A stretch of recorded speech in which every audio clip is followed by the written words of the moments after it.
it would be impossible to overstate how influential the Decameron has been. If we just start with framed collections of stories, of novelle, we have the Pecorone, the 300 novelle in the 300, Paradiso degli Alberti, the Porretane, Masuccio Salernitano in the 400, Ecatomiti, Geraldi Cinzio, Bandello in the Cinque. I mean, in other words, these are just the highlights of a tradition that continues well into the Seicento, the Conto degli Conti, Chaucer's Canterbury. We go to England, Chaucer's Canterbury Tales, Painter's Palace of Pleasure in 1586, an important influence on Shakespeare, Dryden's Fables Ancient and Modern in 1700.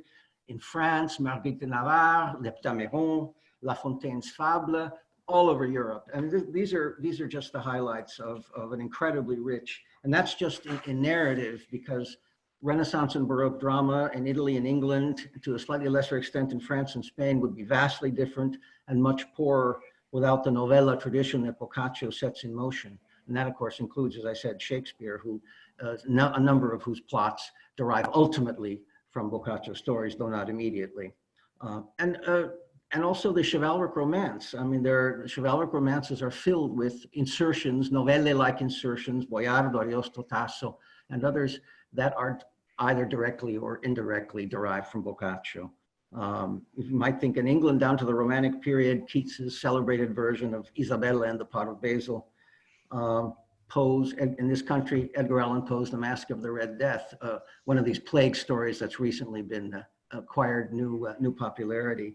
The list is endless. You'd have to include erotica as well.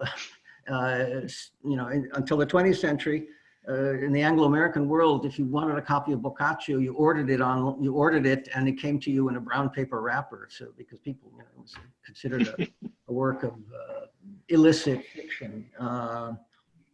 I'm not sure that this makes Western literature a plague literature, although their plague episodes appear in most Western traditions. I mean, Massimo just referred to, you know, the Magic Mountain, which might be considered certainly consumption was a kind of plague in the later 19th century in Europe and in many parts of the world. And many celebrated books, Defoe, Mary Shelley, Manzoni, Albert Camus, Catherine Ann Porter, all these have also shared in the popularity that the Decameron has enjoyed recently. What you might say, if I want to become a little bit grandiose here, is that from its origins, Western literature, and Boccaccio stands at the historical dawn of literature as taken for itself without an express doctrinal or ideological program. It's had a special role with respect to the consumption of time, and I think we've already anticipated this topic. The consumption of time, which is often modulated with respect to the time available for leisurely reading, that is social class. So again, one of the needs of the leisured classes, beginning with, you know, maybe the 12th and the 13th century in Europe, is for long books to consume the vast amounts of leisure that the aristocracy enjoyed. And it's interesting that when you get to the urban cities, the commercial cities of northern Italy, literature has to get more economical. It has to become more efficient. You cannot have the Prose Lancelot, which is 7 folio volumes. There's not enough time for that.